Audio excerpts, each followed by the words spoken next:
Welcome to No Apologies on Beck. I am your host, Lori Hins. And with me tonight, remoting in, is Gordan Chang, author of the book called The Coming Collapse of China. Gordan, thank you for joining us on No Apologies tonight. I appreciate it. I got to meet you at CPAC, and now you get to be on the program. Well, thank you so much, Lori. I really appreciate it.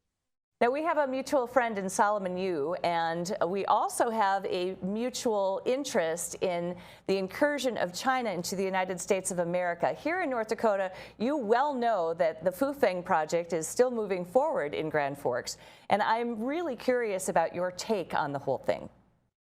Yeah, this to me is perplexing. First of all, I don't think they should have been allowed to buy 300 acres this year within 12 miles of the Grand Forks Air Force Base, which is, after all, a sensitive facility. It has satellite up and down links. It controls drones around the world. And especially building a $700 million corn milling plant there, that's a perfect place to put passive listening devices. So I don't think that this should be a matter of controversy. This should not have been permitted. And the fact that people are still talking about this, the fact that it's still going forward, to me, is just inexplicable. It is. I agree with you. The other thing that's interesting to me is that those people who have had experiences personally with communist China are the ones shouting the loudest about that. And tell us about your experience. Well, I practiced law in China from 1996 to 2000, and we lived there until about 2001. And it was a very different time. I can remember it was very optimistic. China opening up, just about to join the World Trade Organization. And right now it's a very different China. It's one which is militant, aggressive, and clearly is a threat not only to the United States, but to the whole international system. So we've got to be extremely concerned about the directions that China is going in. And one other thing, Lori, we know that China is preparing for war. Xi Jinping, the Chinese ruler, is mobilizing all of society, and we need to mobilize ourselves because the conflict is coming. Well, we have heard from the various reports that we've been doing with China Conquest Inside Job. We've heard from Christopher Wray. We have heard from Mike Pompeo. And we've heard from people who are experts telling us and sounding the alarm. So it's mystifying to me that we are considering even going forward. Right. And especially we've seen a very dangerous pattern. China buying ranch and farmland, sometimes very close to Air Force facilities like Laughlin Air Force Base in Texas. So this Grand Forks issue in North Dakota is not isolated. It looks like part of a pattern. But we also know that China, in the farmland, that in ranch land it's been purchasing, a lot of the new owners have been allowing their land to go fallow, taking it out of the food cycle. And this is especially important as the world heads to severe food shortages. Also, we know that Chinese parties are using their land illegally for criminal purposes. And also, they're just doing some very strange things. So until we understand what's going on, we need to get the Chinese off our land, which means they should be prohibited from purchasing land. And I also think that the United States should confiscate land which is used for criminal purposes. In other words, no compensation. And for others, we should be just expropriating it with compensation. We need to understand what's going on. But in the meantime, we need to get the Chinese out of our farmland and ranch land. That is fantastic. That's a great idea, actually. Garnish it so that it is a deterrent for further malfeasance. I think that's a great idea. Now, we have heard of late, some in Congress are actually putting forth some actual legislation now to prohibit the Chinese from buying. It's long overdue. Wouldn't you agree? Well, it certainly is. And just from another perspective, no American can buy land in China. So just as a matter of reciprocity, why are we allowing Chinese parties to buy land in our country? And legislation, which is now both in the House and in the Senate, I think that they should expedite that. And if it takes too long, I believe President Biden should be using his executive pen, which we know he likes to wield. He should be using his executive pen to get the Chinese out of our food cycle. I would be concerned that Biden would have some interests with China. That would be my only caveat on that one, because I don't know that he would be willing to do that. Yeah, I don't think he'd be willing to do it, but there are a lot of things that he's not willing to do, which I believe he has an obligation to do as Mhm. commander in chief and as the one who is charged in our Constitution with protecting the American people from foreign attack. And we are being attacked by China in many different ways. And one of those ways is China's purchase of farm and ranch land. Mhm. Author Scott Powell, a friend of mine, says that we are in World War III already, and it's just not involving guns. Yes, and when we're talking about ranch and farmland, George Stephanopoulos actually said pretty much the same thing a few months ago when he said, look, yeah, this is World War III and it's a war over food. And I think that that's probably right. Because of the Ukraine war and for other factors, we're seeing people go hungry across the world, and it's going to get worse for various reasons. There's the crisis in Sri Lanka over fertilizer, but that's just the first in a series of very severe situations where people are not going to be able to survive. Right, and we certainly don't want to rely on China for our food supply. That is very true. They, in turn, however, really can use our farmland because they need the food in China. Yes, well, China is going through a food crisis. Each year, they're becoming less self-sufficient in food, and that's for a number of reasons. And this is something which is occupying senior Chinese leaders. So that's the reason why they're buying up, land not only in the United States but in Africa and other places as well. So this is a coordinated campaign from Beijing, and because of that, we need to be especially concerned. And that's why I think that this legislation in the Senate and the House, Senator Cotton, for instance, this is important for us to do. Mhm. Absolutely, I concur. So can you speak to the Belton Road, what would you call it, the Belton Road Initiative. initiative? Yeah. Yeah, this was basically two separate programs announced in late 2013 by Xi Jinping. And originally it was to connect both China to Europe, both through a land route, which was called the belt, and through sea routes, which was the road. And these have been merged, and now it's more than just China and Europe. It's China to the rest of the world, and indeed China outer space, as Belton Road has gone galactic. But one of the things here is that we have noticed that in many of these countries with Belton Road projects, these projects are obviously uneconomic. They don't make any economic sense. The only way they can be explained is that China wants to control countries by, for instance, repossessing projects and then using the repossessed projects for military and other uses. So this is something that we are seeing, for instance, right now in Sri Lanka, which of course is going through a debt crisis caused by China, and China taking over control of the Hambantota port, where at this moment we have a Chinese survey ship which has docked, basically a reconnaissance spy ship.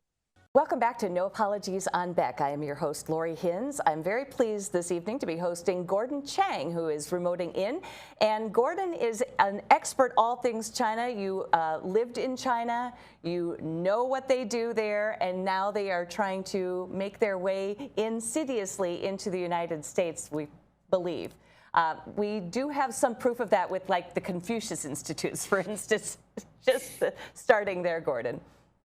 Yes, and also the Confucius Classrooms. The Confucius Institutes are on college and university campuses. And recently, there have been a lot of closures under pressure from the American people. But China has tried to reopen them under different names. But what is even more insidious, Lori, the Confucius Classrooms, because there's about 500 of them in our secondary schools, whereas there was only about 120 Confucius Institutes. So this is China's attempt to get to the American people at a very early age. In general, China exploits every point of contact with the United States to take down our society, and we're just being overwhelmed. I mean, our law enforcement's overwhelmed, our academic institutions, our NGOs, you name it. We are just being swamped by the Chinese that are attempting to destroy America. And so we need to remove China's regime from our society until we can figure out how to deal with this, because we're certainly not dealing with it right now. So true. And it seems like the word decouple comes in here. We have to decouple from them. We have to manage to take them out and unwind and untangle all those entanglements. Part of that is the people of Grand Forks in particular have been very, very vocal about it. This is not racism, and this is not, I haven't even heard hardly any accusations of that, because this is dealing with our intellectual property. This is dealing with our national security. It's a threat, and they've been sounding the alarm, and it's gone national, Gordan. It's gone all over the United States. People are now far more aware of it. Yes, they certainly are, because we're seeing the patterns emerge from all of this. It's the common sense of the American people that will save us. It's not our officials. It's not Republicans or Democrats or liberals and conservatives. We have seen failure across the American political spectrum in Washington. But what we can do, the American people, and you can see this at the city council meetings in Grand Forks, people are coming up and saying, this project is wrong. This project, even though they would benefit from it from an economic point of view, they know that this is a critical national security threat, and they are not going to allow that corn milling plant to go forward. This is really important. This shows you that we American people can organize. We can vote on November 8th, and we can organize ourselves before and after then to make sure that the Chinese don't penetrate our society. Absolutely.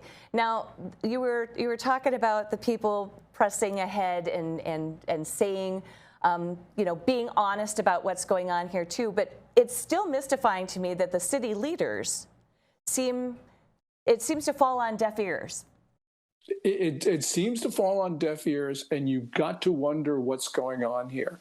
I mean, there may be dark explanations, maybe not, I don't know. But for whatever reason, the elected leaders in Grand Forks, especially on the city council, seem relentlessly determined to do something which is obviously undermines American national security.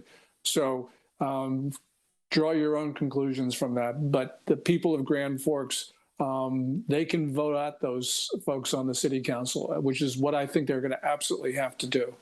I think that you may be correct on that. The other thing is there is a CFIUS review underway. Are you familiar at all with the CFIUS style and what that entails?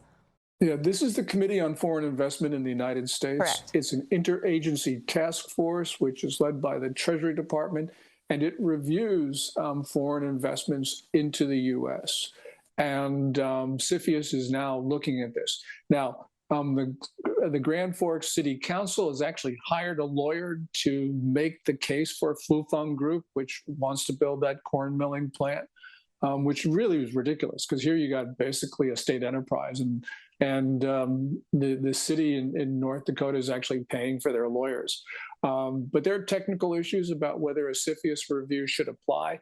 I believe that this is a clear-cut case where China is trying to steal signals intelligence. So this should be open and shut. I mean, they shouldn't even have to spend more than 10 minutes on this one. No, I think any thinking person who realizes that a company that has very strong ties, and we're talking very strong ties to the CCP, it's not like it's peripheral and like there's a bunch of layers in between, right? Mm-hmm. Right. I mean, this is a big group from Shandong province. In China, the system is top down. No entity can actually disobey or defy an order from the Communist Party. But that's just the top-down nature of China's communist system. But there's also something else here. There's a 2017 National Intelligence Law of China. Articles 7 and 14 require every Chinese entity to commit espionage if it receives a demand to do so. So this is under a compulsion to spy. And why we allow this is just wrong. I mean, why should we allow somebody or an entity to spy on us when they're under a legal compulsion to do so? It's wrong. Well, our hope is in North Dakota that we are a model for other places across the fruited plain who have the same sort of issue, and they realize, okay, we need to extricate ourselves from this danger and from this national security threat. No question about it. And stopping that corn plant, getting Fufeng to sell its 300 acres, that'll be a great example for China that the American people are not going to put up with subversion of their society. Absolutely. Now, if people would like to get more information about this, they can, of course, watch our channel, our continuing series, which is China Conquest Inside Job on Beck.news, so you can find it there. But people who are interested in following you, how do they follow you, Gordan? I'm on Twitter at Gordan G. Chang, and I archive all my articles for free on my website, which is www.gordanchang.com. Excellent, excellent information. Now, before we go here, I just want to say that I am so grateful to you for your actual bravery, if you will, your courage in speaking out about this, because people have said that it is a very dangerous thing to speak out against China. Well, I'll do what I'll do, and the Communist Party will do what it wants to do, and I believe in God, so I don't consider it bravery. I just consider it what I'm supposed to do.